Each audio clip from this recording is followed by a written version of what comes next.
Bingo! FGS. OP! Yo, salut mes humains, c'est OP, j'espère que vous allez bien et bienvenue sur ma chaîne YouTube. Content de vous retrouver pour cette petite vidéo d'avant-match Maccabi Haïfa, Paris Saint-Germain, match historique les gars. Eh oui, qu'on le veuille ou non, c'est un match historique. Deuxième journée des phases de poule, des matchs allés de la Champions League les gars. Match historique, pourquoi? Parce que quand tu connais l'histoire de ton club, et en l'occurrence le Paris Saint-Germain, tu sais que le Maccabi, on les porte pas dans nos cœurs. Hein. Ça, il faut le savoir, hein. 16e de finale de Coupe des Coupes 98. Ah là là là là là là, en tout cas là, tous les pseudo-supporters là, qui ne connaissent même pas le Maccabi Haïfa et qui se permettent de... Bon bref, j'ai un peu mal, tu vois, heureusement que j'ai mal parce que... J'ai une tendinite au bras. J'ai mal comme Magali, frérot. Que dire? Déjà ce matin, on apprend quoi? On apprend que Navas est forfait. Hein, Navas, bon, de toute façon, il joue pas, frérot. Il a mal au dos, le pépère. Commence à se faire vieux. Hein. Donc, mal de dos pour Navas. Presco, les ischios. Et Renato, lui aussi, il est au pâquerette, frérot. Donc, 3 absents. Tu me diras, sur les 3, il y a un seul titulaire en puissance. Le reste, c'est sur le banc. Bon, ça va pas non plus nous amputer de quoi que ce soit. Mais voilà, même si Presco, c'est dommage. C'est la vie. Sinon, tout le reste du groupe hein, était présent ce matin à l'entraînement. Et ça s'entraîne et il n'y a pas de souci. Au classement général, entre ces deux clubs et dans leurs championnats respectifs, donc le Maccabi Haïfa est premier de son championnat avec 12 points, champion en titre, faut le savoir. Comme nous, pareil, Paris champion en titre de la Ligue 1, nous sommes premiers avec 19 points. Sur les 3 dernières rencontres, chacune de leur côté dans leurs championnats respectifs, Maccabi Haïfa, ils ont enchaîné 3 victoires. Pour le Paris Saint-Germain, c'est aussi un enchaînement de 3 victoires. Le dernier face-à-face, et là on y vient, on va parler un peu de l'histoire les gars. Alors il faut savoir une chose. À l'époque, 96, on gagne la finale de Coupe des Coupes hein, contre le Rapide de Vienne. 97, on repart en finale. On tombe sur un grand Barça, le Barça de R9, Figo, etc. On perd 1-0 sur un penalty qui va être tiré par Ronaldo. Donc, à l'époque, on est quand même considéré comme un gros d'Europe. On est vraiment une des plus grosses équipes européennes, le Paris Saint-Germain. Eh oui les gars, eh oui, on n'a pas attendu le Qatar pour être dans le haut du tableau en Europe. T'as compris? Faut le savoir.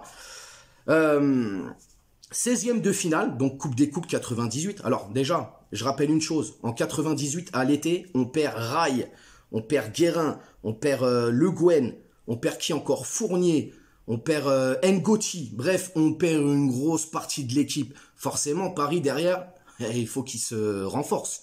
Ils vont aller chercher Wans, si je dis pas de bêtises, Okocha. Ils vont chercher Wedek, ils vont chercher Lachuer, Carotti. Et... dans les 5 que je t'ai cités, déjà, tu sais très bien qu'il y a Okocha qui est au-dessus du tout le reste. Ça a été très compliqué pour le PSG. En fait, ils ont fait un recrutement en pensant que ces joueurs-là allaient apporter une plus-value sportive déjà, avant financière, et ils étaient très loin du niveau des mecs qui étaient partis avant, hein, de Rai, Ngoti, tout ça et tout. C'est relou là. Donc ça a été compliqué pour le Paris Saint-Germain. Et quand on va arriver à l'hiver 98, justement... on est en crise, on est vraiment en crise les gars, mais c'était très très chaud, très très chaud. Et forcément, on rencontre cette équipe du Maccabi, qui est une petite équipe, hein, qui fait peur à personne hein, finalement. Le championnat israélien n'est pas connu pour être un championnat flamboyant, etc. et tout. Et ce qui va se passer, les gars, c'est que bah on va le payer, parce qu'au match aller au parc, on fait un partout. D'ailleurs, à l'époque, il me semble qu'au Maccabi, si je dis pas de bêtises, il y avait le joueur Benayoun, pour ceux qui ont regardé la Première Ligue. Il avait joué à Arsenal et Liverpool.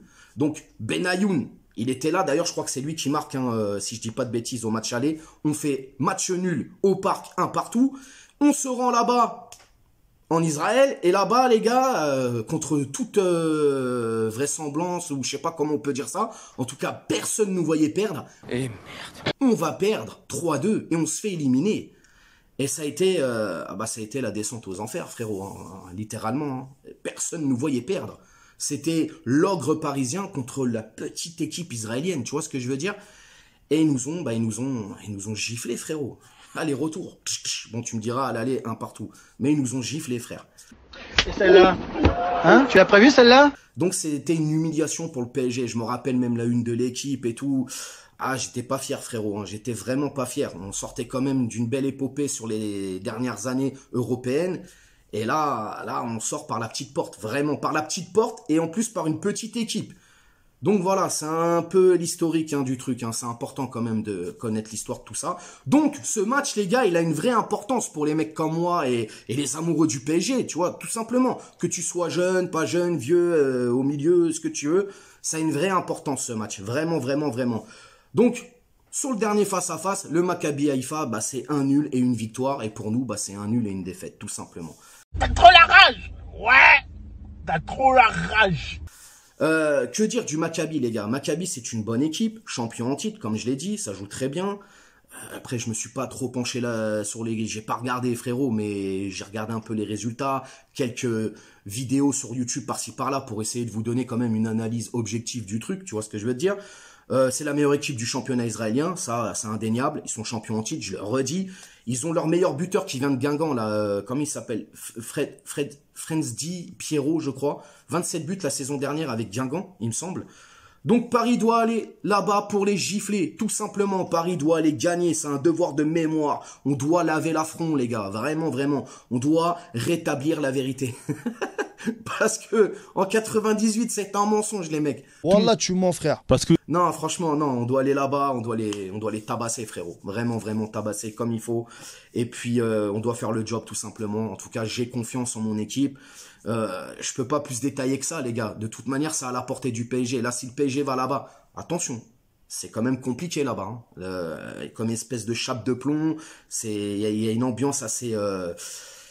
c'est dur, c'est un stade qui est dur, il y a beaucoup de bruit, beaucoup d'ambiance, voilà, c'est compliqué, vraiment compliqué quand même d'aller jouer là-bas. En tout cas, sur le 11 de départ, moi je pense qu'il n'y aura pas de grande surprise, hormis la titularisation de Danilo Pereira, et il le mérite tout simplement.